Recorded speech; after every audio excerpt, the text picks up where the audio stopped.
Thank you, Katrina. Thank you very much for inviting me to be here. And I recall our travels in Germany fondly, especially when Steve and I debated the Ukraine issue back then. Uh, I agree with what you said, by the way, Katrina, when you said that this is the most dangerous crisis since the Second World War. I think it's actually more dangerous than the Cuban Missile Crisis, which is not to minimize the danger of that crisis. Uh, but I think basically what we have here is a war between the United States and Russia. And there's no end in sight. I cannot think of how this can end in the near future. And I think there's a very dangerous chance of escalation. First of all, escalation to where the United States is actually doing the fighting against Russia. The two sides are clashing militarily, which hasn't happened so far. And I think there's a serious danger of nuclear escalation here. I'm not saying that it's likely, but I can tell stories on how it actually happens. So the question is, how did we get into this mess? So what caused it? And the reason it's very important to deal with that issue is it has all sorts of implications for understanding Russian thinking. If you want to understand how the Russians think about this crisis, you have to understand the causes. Uh, Now, the mainstream view, which I of course reject, is that Vladimir Putin is either a congenital aggressor or he is just determined to recreate the Soviet Union or some version of the Soviet Union. He's an expansionist, he's an imperialist. I think that argument is wrong, and my view is that this is really all about the West's efforts to turn Ukraine into a Western bulwark on Russia's borders. And the key element in that strategy, of course, is NATO expansion. And in my story, it all goes back to the April 2008 decision at the NATO summit in Bucharest, where it was said that both Georgia and Ukraine would become part of NATO. The Russians made it manifestly clear at the time that this was unacceptable, that neither Georgia nor Ukraine were going to become part of NATO. And in fact, the Russians made it clear that they viewed this as an existential threat. Very important to understand those words. From the Russian point of view, from the get-go, this was perceived as an existential threat. Lots of people in the West do not believe it is an existential threat to the Russians. But what they believe is irrelevant, because the only thing that matters is what Putin and his fellow Russians think, and they think it is an existential threat. Now, I think, to be honest, that the evidence is overwhelming that this is not a case of Putin acting as an imperialist, and it is a case of NATO expansion. If you look at his February 24th speech justifying why Russia invaded Ukraine, it is all about NATO expansion and the fact that that is perceived to be, by him, an existential threat to Russia. If you look at the deployment of forces in Ukraine, it's hard to make the argument that the Russians are bent on conquering and occupying and integrating Ukraine into a greater Russia. If you listen to Zelensky talk about a possible solution, the first thing he goes to is talking about creating a neutral Ukraine. That tells you that this is really all about NATO expansion and Ukrainian neutrality. Furthermore, there is no evidence of Putin saying that what he wants to do is actually make Ukraine part of Russia. There's no evidence of him saying that this is feasible and that he intends to do it. There's no question that in his heart, he would like to see Ukraine be part of Russia. In his heart, he would probably like to see the Soviet Union come back. But as he has made manifestly clear, that is not possible. And anybody who thinks that way is not thinking straight. He has, in effect, said that. So I would like someone to point out to me the evidence where he makes it clear that what he is actually doing in terms of formulating policy is trying to create a greater Russia or reconstitute the Soviet Union. Uh, all of this is to say, if you believe, like I do, that he is facing an existential threat, you're in effect saying he views this as a threat to Russia's survival. And if he's in a situation like that, he cannot lose. When you face an existential threat, you don't lose. You have no choice. You have to win. Now, this brings us to the American side. What are the Americans doing? What we're doing, which is what we did after the crisis broke out on February 22nd, 2014, is we're doubling down. We have decided that what we're going to do is we are going to defeat Russia inside of Ukraine. We're going to deliver a decisive defeat against the Russians inside of Ukraine. And at the same time, we're going to strangle their economy. We're going to put wicked sanctions on them, and we're going to bring them to their knees. We, in other words, are going to win, and they're going to lose. Furthermore, the Biden administration and the president himself has gone to enormous lengths to ramp up the rhetoric and portray the Russians as the font of all evil, and to portray us as the good guys, and to create the impression in people's minds that this is a situation that doesn't lend itself to compromise, because you can't compromise with the devil. In fact, what has to be done here is we have to win. Now, you know that it would be a devastating defeat for Joe Biden if the Russians were to win this war. And of course, as I just said to you, from the Russian point of view, they have to win this war because this is an existential threat that they are facing. So the question you then want to ask yourself is, where does that leave us? Both sides have to win. It's impossible for both sides to win. Not when you think about the situation that we're facing here.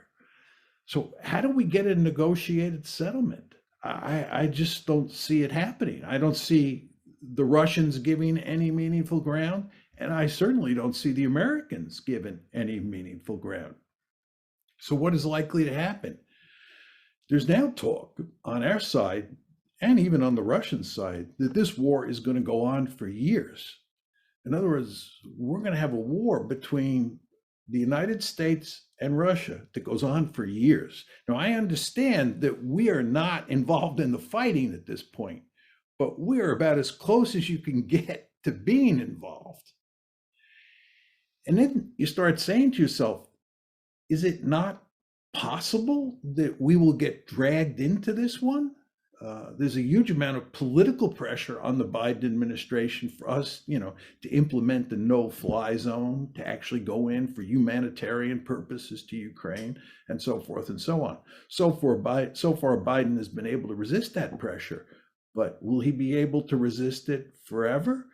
And what if we have a military incident that drags us into the fighting? So we could very well end up in a situation where the United States and Russia are fighting against each other in Ukraine. Then we come to the issue of nuclear escalation. I think, first of all, if the United States gets dragged into a fight against Russia, and it's a conventional war in Ukraine or over Ukraine in the air, the United States will clobber the Russians. If the Ukrainians are doing so well against the Russians militarily, you can imagine how much better the Americans will do in air-to-air engagements and even on the ground, right?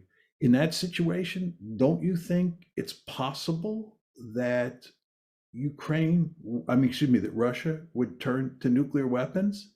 I think it's possible. I've studied a lot of military history. I've studied the Japanese decision to attack the United States at Pearl Harbor in 1941. I've studied the German decision to launch World War I during the July crisis in 1914. I've looked at the Egyptian decision to attack Israel in 1973. These are all cases where decision makers felt they were in a desperate situation, and they all understood that in a very important way they were rolling the dice. They were pursuing an incredibly risky strategy, but they just felt they had no choice. They felt that their survival was at stake. So what we're talking about here is taking a country like Russia, right, that thinks it's facing an existential threat, that thinks its survival is at stake, and we're pushing it to the limit. We're talking about breaking it. We're talking about not only defeating it in Ukraine, but breaking it economically. I think this is a remarkably dangerous situation. And I find it quite remarkable that we're approaching this whole issue in such a cavalier way. And by the way, I think a lot of this has to do with the fact that so many people who were involved in thinking about this problem today were raised during the unipolar moment and not during the Cold War. During the Cold War, as someone like Jack can tell you even better than me, we thought long and hard about nuclear war. We thought long and hard about US-Soviet relations and how that might lead to a nuclear war. People who grew up in the unipolar moment are much more cavalier about these issues. And I think this presents a very dangerous situation. Now, I would note that even if the Russians and the Americans don't end up fighting each other, but the Ukrainians are able to stagger the Russians in Ukraine and deliver significant defeats on them, the Russians may still turn to nuclear weapons. It's possible. Is it likely? No, but it's possible. And that scares me greatly. And it should scare most Americans and certainly most Europeans. So all of this is to say, when I look at the US-Russia relationship today, I think we're effectively at war with each other, although again, the Americans are not fighting against the Russians on the battlefield. But this is a very dangerous situation. Now, what about Ukraine? Don't the Ukrainians have any agency? I mean, after all, it's their country that's being destroyed. One could make the argument that the West, especially the United States, is willing to fight this war to the last Ukrainian. And the end result is Ukraine is, in effect, being wrecked as a country. Given that they have agency, is it not possible that the Ukrainians themselves will say enough is enough and put an end to this? Sadly, I don't think that's the case. And I think the fact is that the United States will not allow the Ukrainians to cut a deal that the United States finds unacceptable. The Washington Post had a piece on Monday that made it very clear that the administration and our NATO allies are very worried that the Ukrainians are going to cut a deal with the Russians that makes it look like the Russians won, or that in fact concedes that the Russians have won, at least to some extent. We do not want that to happen. As I said before, the Biden administration is out to inflict a decisive defeat on Russia. If the Ukrainians decide to cut a deal and allow Russia to win in some meaningful sense, the Americans are going to say that's unacceptable. And the Americans will work with the right-wing nationalists in Ukraine to undermine Zelensky or his successor. So I see no way Ukraine can step in and put a stop to this crisis. I just see it going on and on. Let me conclude by saying that George Kennan said in the late 1990s that NATO expansion was a tragic mistake. And that it would lead to the beginning of a new Cold War. At first, it looked like he was wrong. We had the first tranche of expansion in 1999, and we got away with it. We had the second tranche of expansion in 2004, and we got away with that. But then when the decision was made in April 2008 for a third tranche, which would include Georgia and Ukraine, it's quite clear that we had moved a bridge too far. And the end result, I'm sad to say, is that I think that Kennan's prediction has proved true. Thank you. Okay, well, thank you, Professor Mearsheimer, for that rather alarming wake-up call. I hope some people in positions of power here in Washington are listening. I'm going to introduce our esteemed accurate panel, and after the panelists make their remarks, we'll circle back and begin the Q&A and hopefully begin a discussion among the panelists and with those of you in the audience who have been kind enough to join us today. Marlene Laruelle is director of the Institute for European, Russian, and Eurasian Studies at the George Washington University, where she is a research professor of international affairs.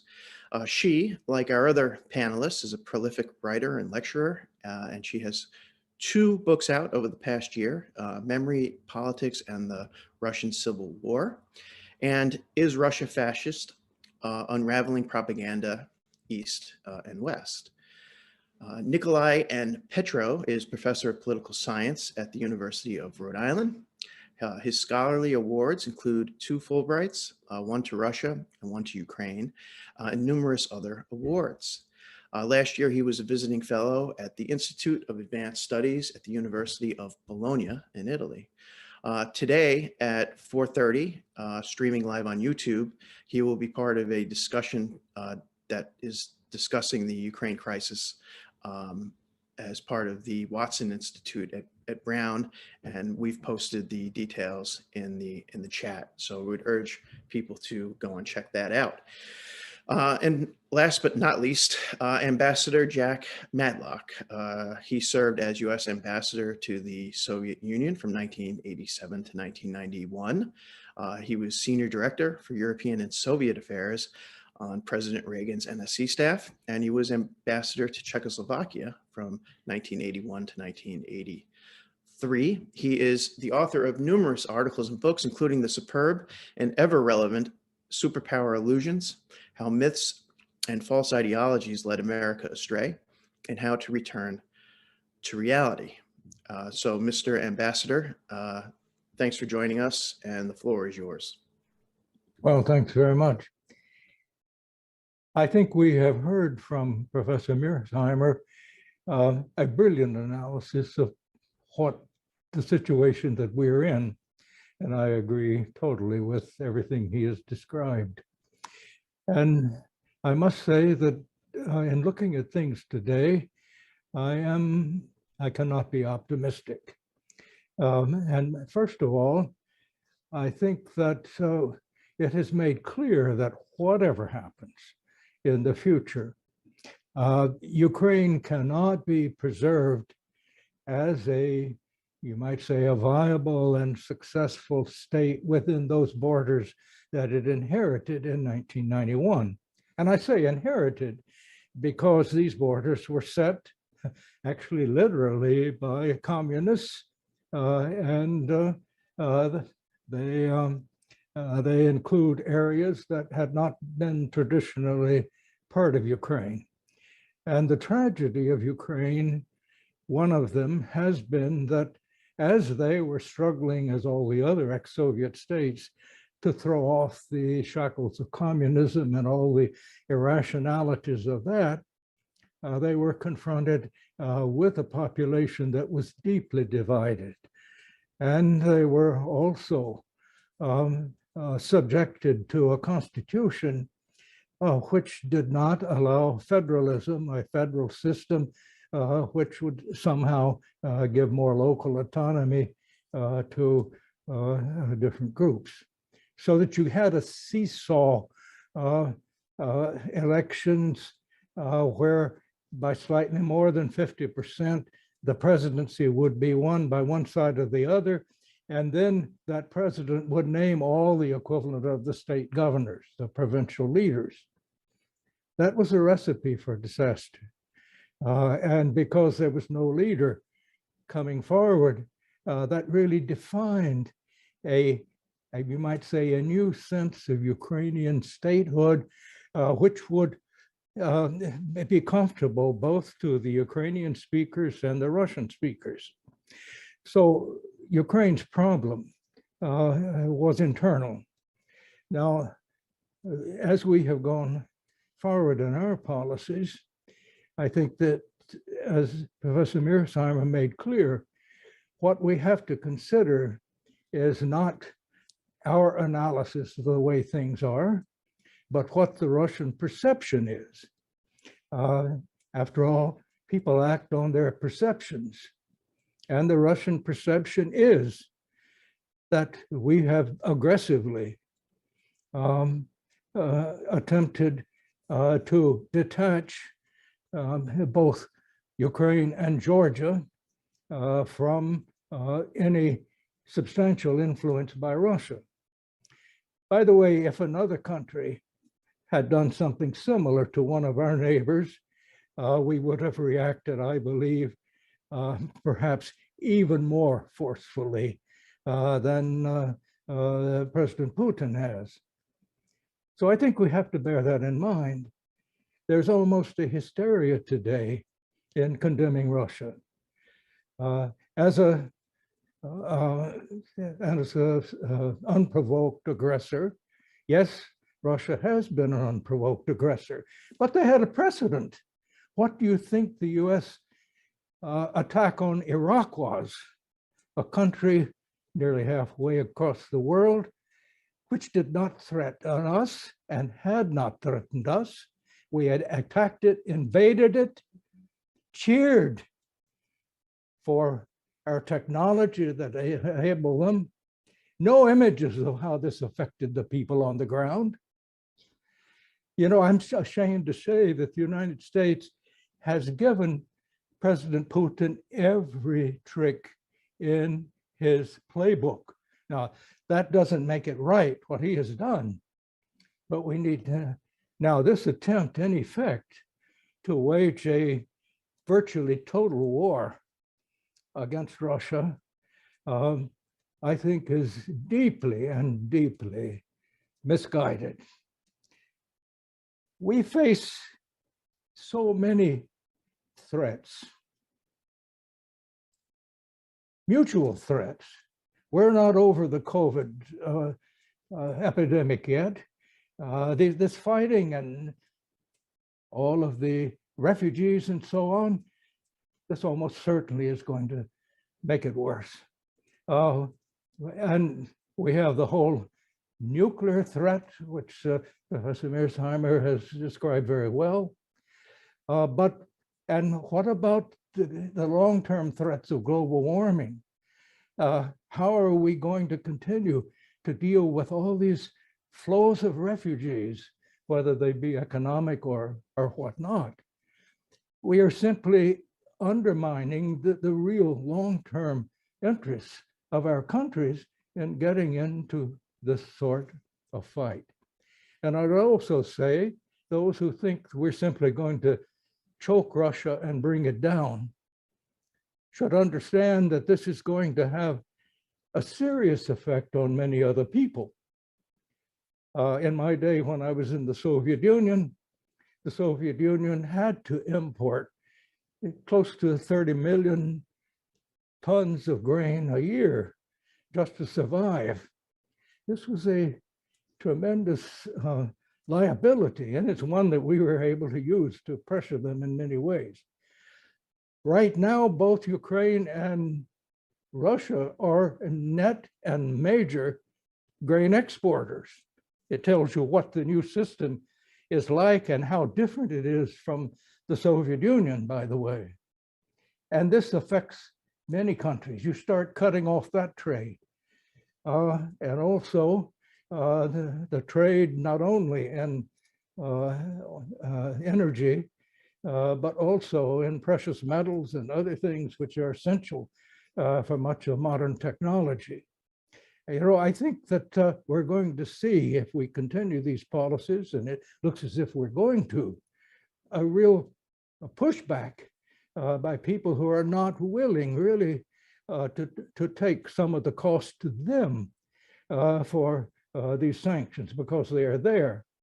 And finally, I would say don't underestimate the Russian ability over in a fairly short period of time to overcome some of the technological problems.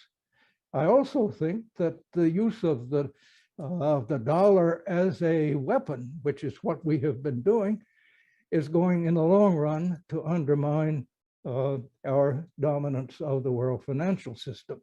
That may take a decade or two, but I think there are very serious implications entirely aside from the nuclear threat, which is very much there. So I agree with Professor Mearsheimer. It is not probable, but it is possible. And we have to worry about that.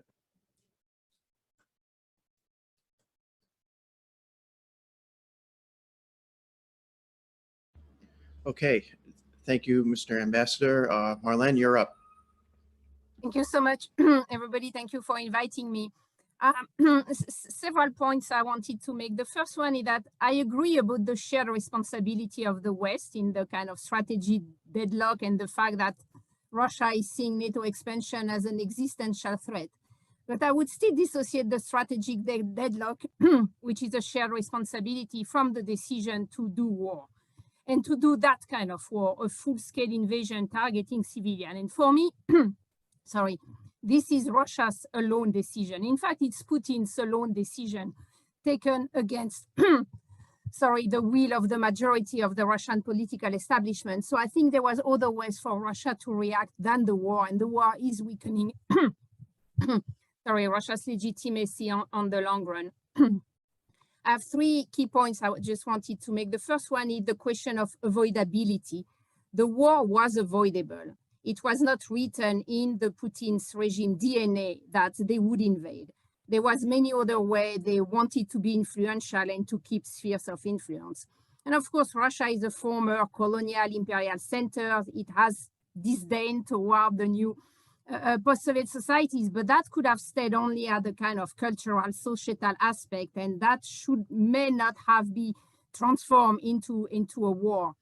And when I say that there are many ways of being a great power, and I think Russia has genuinely tested several of them, and really in the 2000s thought that integrating into the world community, into the world economy would make its voice heard and its claims kind of partly recognized. And it's only when they realized that this integration strategy was not working, that the kind of classic old-fashioned sphere of influence mechanism was not working, that they begin looking to other strategies that were more related to kind of maintaining, keeping, or provoking territorial instability in the countries around. So what I'm trying to say is that there have been, for me, a shift from Russia thinking it can keep Ukraine in a sphere of influence away from NATO to moving to a strategy that is now about territorial conquest, or at least grab of land. And I agree, Russia and Putin doesn't want to recreate the Soviet Union or the Russian Empire. It's not about that. It's using now grab of lands as a kind of solution to the failure of being respected as a great power. And I think that's a very concerning trend. My second point is that Professor Mearsheimer, you were saying about it's all about NATO expansion for Russia. And I think it was the case until now. Sure, it is now anymore. I think now, unfortunately, it has become much more complex on the Russian side.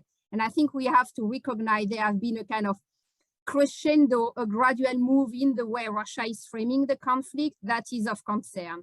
What we have now, it's narrative that are ambiguously either about the strategic concern of Ukraine not joining NATO, or that is about purely denying Ukraine's legitimacy as a state and as a nation. There have been really ambiguous comments in Putin speeches and of several of other official governments. I mean, there are real strategies of destatization of Ukraine that I found problematic.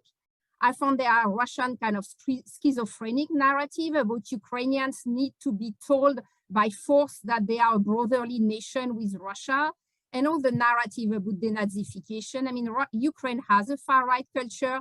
Russia has one, the US has one, you have transnational far-right groups.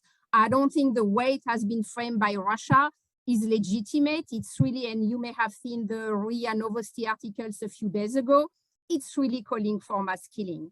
And of course, it's RIA Novosti. It's not an official statement by Putin or Lavrov, but it has been authorized. So what I'm trying to say now is that it has become more complex on the Russian side. I think because of the failure of getting their great power claim respected, now they have moved to something that is much more complex and much more dangerous. And my third point is that the Russians' vision is not static. And I think it's not written in stone, as we have seen it's evolving. And I think we have to realize now that things are still evolving on the Russian side, because war is a kind of revolutionary, open-ended moment. And so Russia is still adjusting its own vision, its own narrative, and its own capacities on the ground, and all that is in flux. And I think it's important for us to realize that you have all these contradictory narratives arriving from the Russian side. Sometimes Russia seems to say it's just about getting a friendly regime in Kyiv and being sure that Ukraine is neutral. Sometimes it seems to be saying like Ukraine should be partitioned and eastern territories should join Russia or be a kind of buffer zone. And sometimes it's about Ukraine is not legitimate to exist at all. And I think we should realize this complexity, because what it's telling us that there are tensions at the Kremlin. The Kremlin is not a unified system.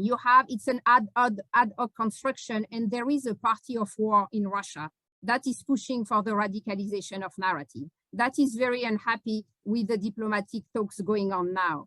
And I think it's really important for us to realize at least these three languages of Russia on the war, and the NATO one is unfortunately not the only one now. And we have to be sure we try to invite Russia to going back to discussing the neutrality issues, which is the easiest one, in fact, and avoiding the Russian policy moving toward really accusation of Ukraine not being a legitimate state, because that will make the discussion relatively impossible to finalize. And I agree with you about the fact that, I mean, we need to find face-saving solution for Russia. And we need to be sure that if Ukraine is able to cut a deal with Russia, there is no US kind of regime change strategies or maintaining of sanctions. That would, of course, make things impossible on the Russian side to be accepted. So I will stop here, but just to say that I think things are still very much in flux, that it's mostly a shared responsibilities, but the war is Putin's responsibility largely against the will of his own governments. And that we have now worrisome narratives coming from the Russian side about Ukraine's legitimacy to exist that we should take into consideration and do our best to try to push Russia to go back about just discussing the strategic aspect and stopping NATO expansion, and not moving to really narrative that are disempowering the pure existence of Ukraine. I will stop here. Thank you. Okay, thank you very much. Nick, it's all yours. Thank you. I have a few words to say about tragedy and international relations theory. Tragedy in international relations has certain general characteristics, but each generation must also deal with its own particular tragic demons. I would highlight three of those: the loss of the ability to communicate, the loss of a common legal framework, and the loss of shared values. The loss of the ability to communicate precludes dialogue. Indeed, many politicians and diplomats no longer understand what dialogue means. They think it means indicating that to one party what the other party wants, but that is essentially what a prison warden does to his inmates. In fact, the logos in dialogos means to gather together, and it is sometimes rendered as relationship. The famous opening line of the Gospel according to St. John could thus be read: "In the beginning was the relationship." The proper objective of dialogue is not a momentary accord, but a profound self-transformation that establishes a new relationship with the enemy. Classical Greek tragedy is thus quintessentially a series of dialogues in which we expose our own tragic flaws to ourselves. This exposure is meant to bring about catharsis, a purging of the soul that restores healthy perspective by removing hatred. Our reluctant willingness to sign technical agreements with other countries, while emphasizing at the same time our values disagreements with them, is thus the exact opposite of dialogue. Our second tragedy is the loss of a common legal framework. I refer here to the much discussed distinction between an international legal order and a rules-based order. The West has, in recent years, worked hard to replace the former with the latter, while breezily suggesting that they are the same thing. Much of the rest of the world, however, has said they are not, and has suggested that what the West is really trying to do here is to privatize the international legal order and to make it serve whatever rules the West finds most beneficial. Our third tragedy has a rather long and distinguished pedigree. I'm referring here to the fruits of the poison tree of American exceptionalism, which causes many Americans to emphasize the values that divide us from the rest of the world, rather than the many interests that we share. This is what has transformed us from a mere nation state into an all-judging nation church that, as Andrew Basevich has pointed out, unites primarily to worship at the altar of American greatness. Since 2003, American officials have consistently chastised Russia for her, quote, breach of values, end quote. But make no mistake, other states are never far behind. These three tragedies are mutually reinforcing, and they lead to a foreign policy that can be summarized in a single phrase. There can be no dialogue with the axis of evil except about its terms of surrender to our rules.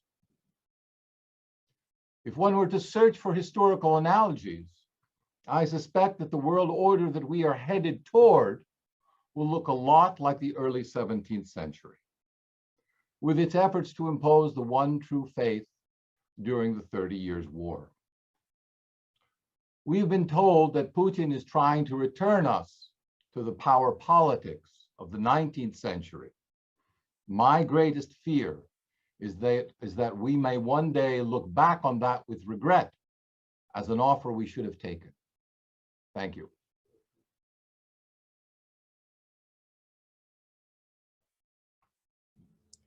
Katrina, you need to.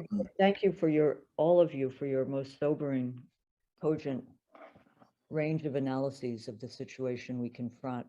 I want to turn it over to some of the Q&A we have, but before that, if there's any discussion, any question, John, you may wish to reply, or there may be questions from the panelists or additional comments in light of your other panelists' comments. Well, I'd love to reply, but I think it's better if we go to Q&A rather than have me talk again. Okay, we are going to do that. And there are many, so this is a question, I mean, I think for Marlene and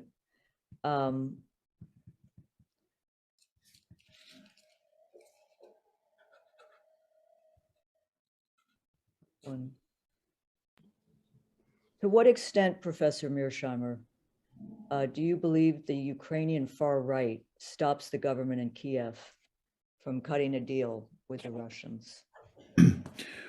I think that when Zelensky ran for president, he made it very clear that he wanted to work out an arrangement with Russia that ended the crisis in Ukraine. And he won. And what he then tried to do was move toward implementing the Minsk II agreement. If you were going to shut down the conflict in Ukraine, you had to implement Minsk II. And Minsk II meant giving the Russian speaking and the ethnic Russian population in the easternmost part of Ukraine, the Donbass region, a significant amount of autonomy. And you had to make the Russian language an official language of Ukraine once again. That had to be done. I think Zelensky found out very quickly that because of the Ukrainian right, it was impossible to implement Minsk II. Therefore, even though the French and the Germans, and of course the Russians, were very interested in making Minsk II work because they wanted to shut down the crisis, they couldn't do it. In other words, the Ukrainian right was able to stymie Zelensky on that front. Now, Zelensky understands that if he cuts a deal with Russia today, he has to face the Ukrainian right. That's why Zelensky has said that any peace agreement has to be approved by the Ukrainian public. He's going to ask for a referendum because Zelensky understands that he cannot take the Ukrainian right on by himself. So basically, we have a situation where Zelensky is stymied. Now, very importantly, the Americans will side with the Ukrainian right because the Americans and the Ukrainian right both do not want Zelensky cutting a deal with the Russians that makes it look like the Russians won. So this is the principal reason I'm very pessimistic about Ukraine's ability to help shut this one down. Nikolai, this is a question about, it's really about language, but it's something deeper than that. Do you believe the Ukrainian language and identity in the West around Lviv is going to become the predominant cultural engine of the Ukrainian identity? And what effects will this war leave on majority Russian-speaking cities? That is something we can only speculate about. On the one hand, looking at historical examples of brutal invasions in the past, the American seizure of half of Mexican territory in the Mexican-American War, and how relations have evolved since then, the English conquest of Ireland, which is still traumatic and has left a gash in the territories of Northern Ireland.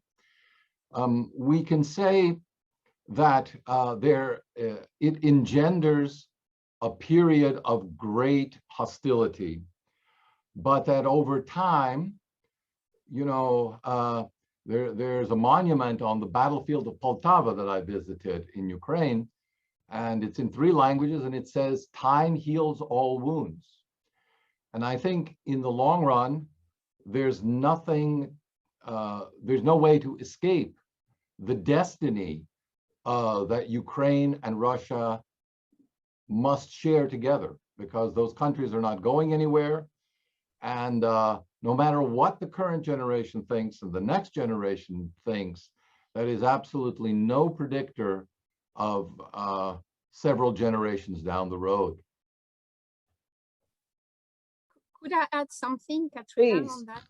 Yeah, I mean, what we are seeing now is that the Russian-speaking Ukrainians are siding with Ukraine, largely. The Russian-speaking cities are largely on the Ukrainian side. I mean, you always have people who are on the Russian side. There are some small flows of refugees going on the Russian side because that's where they feel more comfortable. The Donbass population, those who were already secessionists, are more on the Russian side. But I think we should realize that the war is reshuffling the Ukrainian identity. And what you seems to have emerging now is a largely more unified Ukrainian identity in which Russian-speaking Ukrainians feel good at home with Ukraine. So I think that is something that all the knowledge we had about all this kind of regional division of Ukraine culturally, linguistically, they will be totally transformed by the war. So I'm not sure we will have, and Zelensky himself is not representing a kind of Galicia, Western type, Western Ukraine type of identity. He's represented a much more kind of unified Russian speaking, Ukrainian speaking at the same time identity. So I think many things are so much in flux that there will be a new Ukrainian nation, and many of these questions will kind of be totally transformed. Thank you. This is for Ambassador Matlock. Ambassador, what insights do you have into the current state of US diplomacy and its deficiencies? It often seems that the idea of compromise is anathema to American officials and Americans in general, because issues are portrayed in terms of pure good and evil that only allows for total victory. And I was very interested in what Professor Mearsheimer alluded to, which is that the Biden administration officials, so many of them, are of a different, they grew up in the unipolar moment, so they don't have the experience of the Cold War and a dual. Well, I think one of the problems is that our diplomacy since the late 1990s has been virtually the opposite of that which we used to in the Cold War. We had several, I would say, operational principles when we began to negotiate an end to the Cold War. We seemed to be almost at its height around 1983, 1984. But we decided that we would start, first of all, trying to look for areas of common interest and concentrate more attention on them. Second, to listen very carefully to what the Soviets were saying, to stay always in communication. And though President Reagan, for example, condemned the Soviet Union as an evil empire, he never insulted any Soviet leader. He treated them with respect. And when he met them personally, his first words were usually, "We hold the peace in our hands. We must act responsibly." And, you know, then also issues like human rights and so on, which were largely comments on their internal affairs, we began to shift more to a private conversation rather than public condemnations and public demands, which we understood would be, you know, tend to be rejected. And within about a 3-year period, we had found that since it was in the interest of both countries to end the arms race, to end the confrontation, we negotiated an end, and it was not a defeat for the Soviet Union. Now, since then, we have the idea that somehow we won the Cold War in the sense that Russia was defeated. No, the Soviet Union, we ended it with the Soviet Union 2 years before the Soviet Union broke up. It broke up not because of our pressure from the outside, but because of problems inside. But, you know, beginning in the late 90s, and the first such move was the decision to start expanding NATO. And at first it was acceptable, but it should have been clear from the very beginning. If we were going to expand NATO, we had to stop at a certain point. There was going to be a red line. And I joined, I joined George Kennan and others in testifying to the Senate that a decision to expand NATO would be one of the worst strategic decisions we could have made since the end of the Cold War. But even so, we could have gotten by with it if it had just included a few East European countries. So it seems to me that then we started a policy of, in effect, treating Russia as if it were a defeated nation. At the same time, we interfered directly in their own elections. So we were very much involved in the 1996 election that re-elected Boris Yeltsin. And also, then we began to walk out of almost every arms control treaty, which had been the basis of our ending the Cold War. And then when Putin began to complain about some of the things we were doing, like putting anti-ballistic missiles in Eastern Europe, we simply ignored that. We never addressed his complaints, most of which I would consider quite valid from a Russian point of view. It was not that necessarily all of them were totally accurate, but they represented perceptions which we should have dealt with. Instead, we increasingly, not only the media, the principal media, but the government began to personalize everything. And I think that we played a role in creating the Vladimir Putin that we see today, including giving him precedence for what he is doing. And why we can't recognize that is beyond me.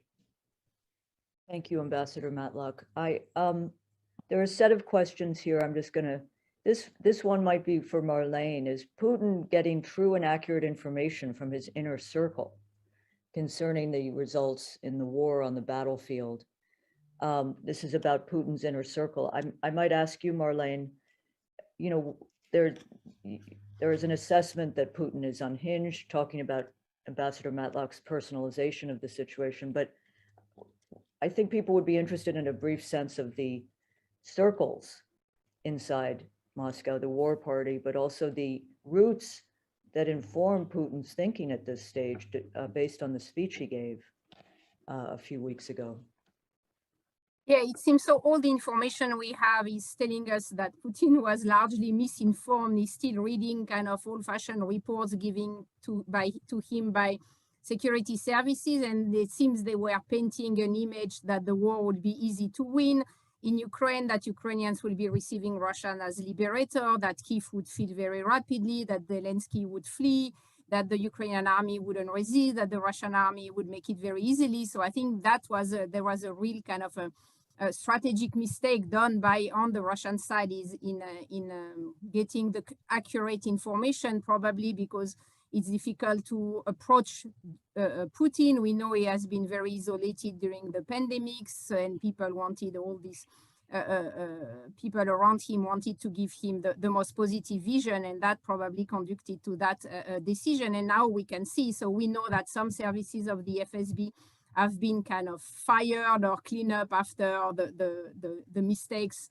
of their judgment was revealed. And now we have a much more realistic, if I may say, strategy of Russia in Ukraine, taking into consideration what is happening on the ground in trying just, with quotation mark, to take control of the Azov Sea and the large Donbass. In terms of what is really happening in Putin inner circles, it's very difficult. We know there is a circle of advisors, a circle of friends who are able to access him and who seems to be feeding him with information and interpretation. But this inner circle is totally outside the government or even the presidential administration purview. And I think that's important to realize that, because when we do diplomatic talk, or when the diplomatic talks are going on, the Ukrainians are talking to official figure of the government, but no one is accessing this kind of private circle around Putin that seems to be really very influential. So there is this kind of parallel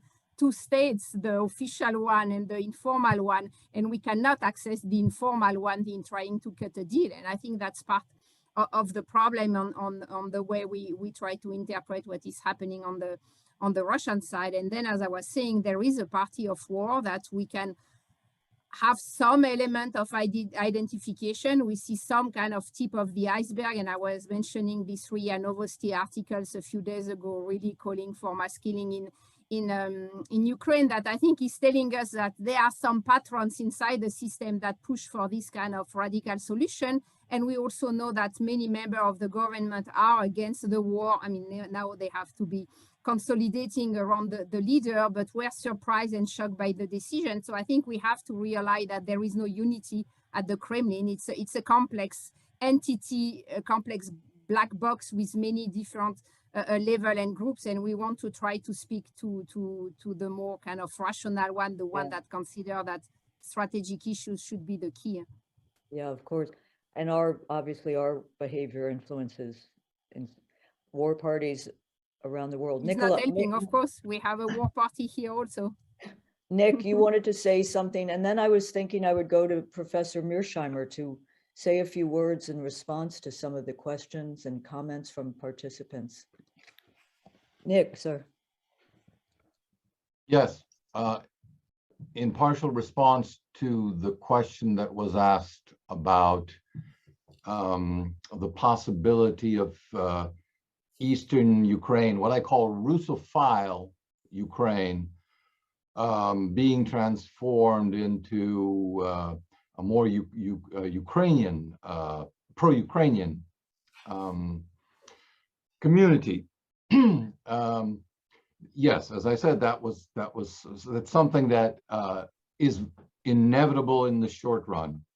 But as Marlene was commenting, I remembered a quote that I read from Ukrainskaya Pravda.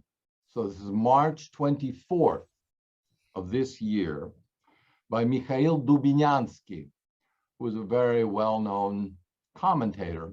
And I just want to read it to you because it hits at the heart of the issue which hasn't gone away. Quote, in Ukraine, there is also an alternative view to what is happening. The view that this big war in Ukraine really hasn't changed much, forcing this war into the framework of our customary habits and prejudices.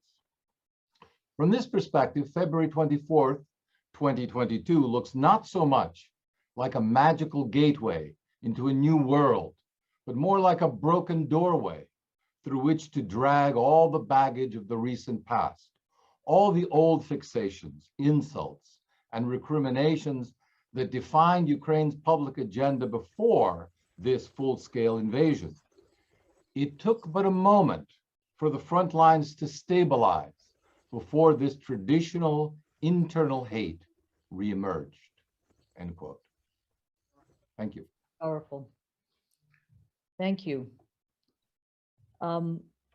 Thank you for a brilliant analysis of this perilous moment. I wanted to go back to Professor Mearsheimer to comment or to just speak in closing about the moment and what lies ahead.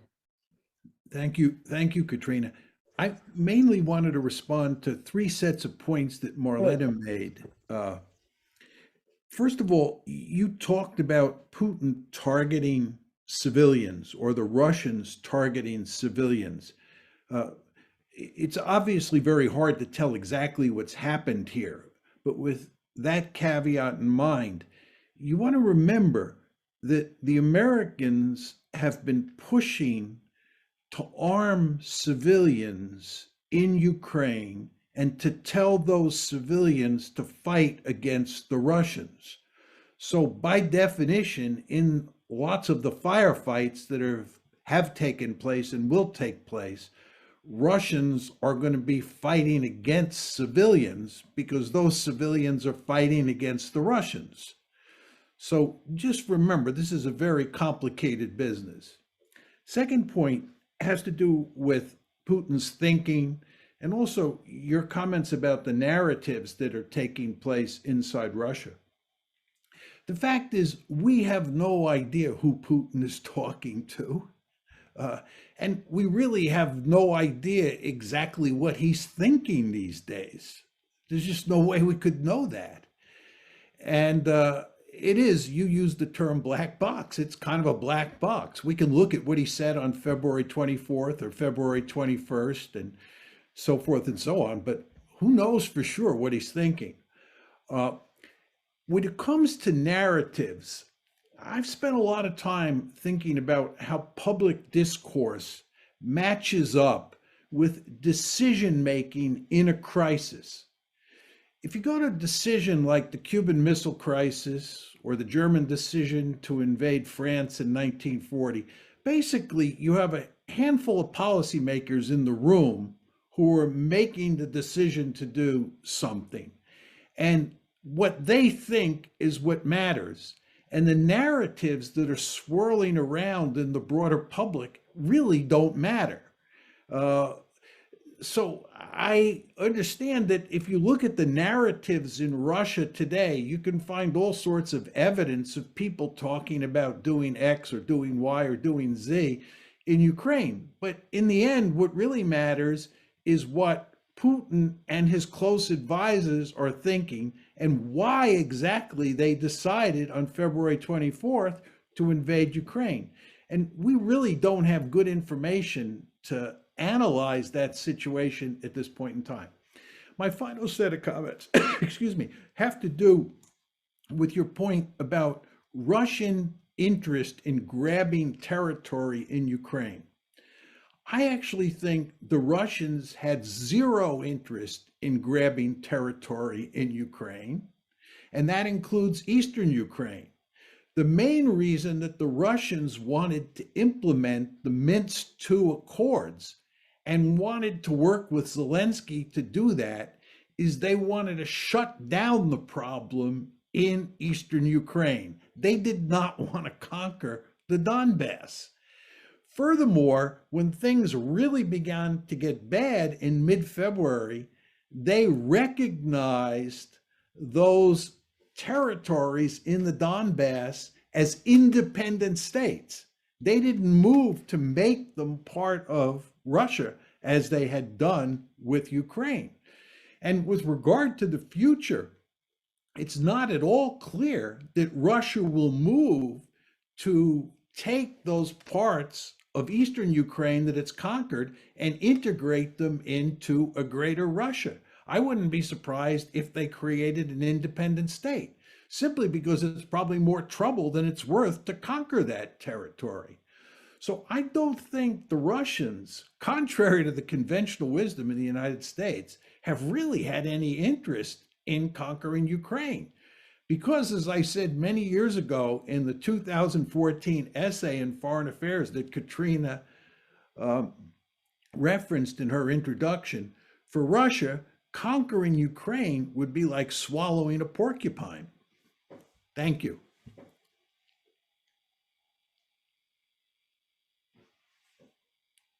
You're muted, Katrina. I wanted to just say a few words. First of all, this is an example, it seems to me today, of the importance of public debate, of informed debate, of debate informed by an understanding of history. We meet in 2022, but as so many of you know very well, this is a situation which has long roots from our land way back, but I mean, at least 2014, as John's essay reminds. But I just want to say briefly about the American Committee for East-West Accord. I mean, it is shocking, I know, to Ambassador Matlock that we are at a moment where the embassies and consulates are shut down. You spent much of your time as ambassador, I think, trying to ensure that Russians could travel and that there would be access.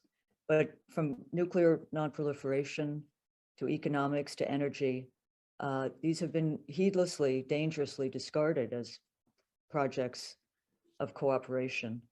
And we look back, we look at the end of the Soviet Union, but we also look today at 2014 where decisions were made. NATO expansion was referenced, different points of NATO expansion.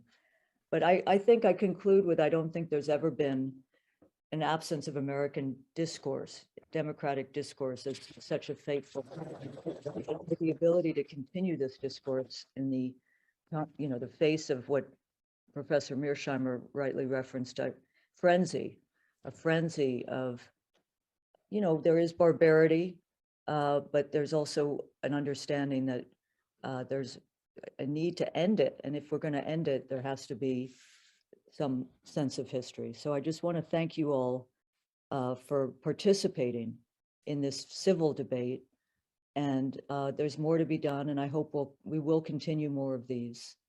And I thank you, Professor Mearsheimer. I'm sure it's a very difficult, you know, obviously for Ukrainians and for this geopolitical crisis, but to have a voice that is speaking in the ways you are is important. There is a lockdown of information and analysis and history. As you mentioned, the narratives. Narratives are important. So my view is, we can't have a stable world until there's partnership, if not, partnership between the US and Russia. It's going to be very hard to get to. We are working at the Nation and at Acura with people inside Russia, the independent press, and trying to ensure that, my last point is that the demonization of Russians doesn't swallow up and contribute to an enduring Cold War. But thank you very much for all joining, taking time out of your busy days, and grateful to you, Professor Mearsheimer. My pleasure,